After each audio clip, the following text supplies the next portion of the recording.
जय जगन्नाथ महाप्रभु। माँ माणिकेश्वरी होउछंती कलाहांडी भवानीपाटनार आराध्य देवी।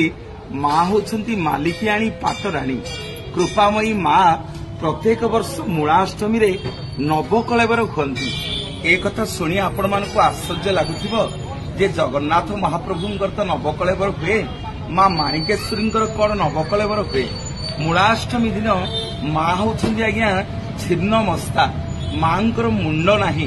प्रत्येक दिन मूलाष्टमी रे माटी रे मांकर गोटे मुंड तैयारी कराई अनेक माणिक्य सुना रूपा हीरा मोती माणिक खंजा ही मूलाष्टमी रे मांकर ये छिन्नमस्ता स्तंभ उपरे मां को विराजमान करा जाए। एवं एठी आपण आश्चर्य हेबे मो हातरे आपण माने देखुछंती मांकर बेलपत्र फूल। एठी आपण माने आश्चर्य हेबे आसिले मार जेतेबेले छतर पूजा आसे ना, मार ये छत्र पूजा रे समग्र भवानीपाटना आज्ञा रक्तरंजित हो जाए, लाल रंगर हो जाए।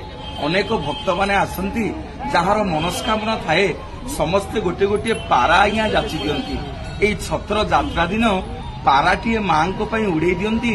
ए पारा माने आज्ञा कुआडे जानतीनी, मांकर छत्र उपरे जाई विराजमान करंती। एई होउछंती प्रत्यक्ष ठाकुराणी, देववंशर राजा, नागावंशीय राजा मानकर अधिष्ठान।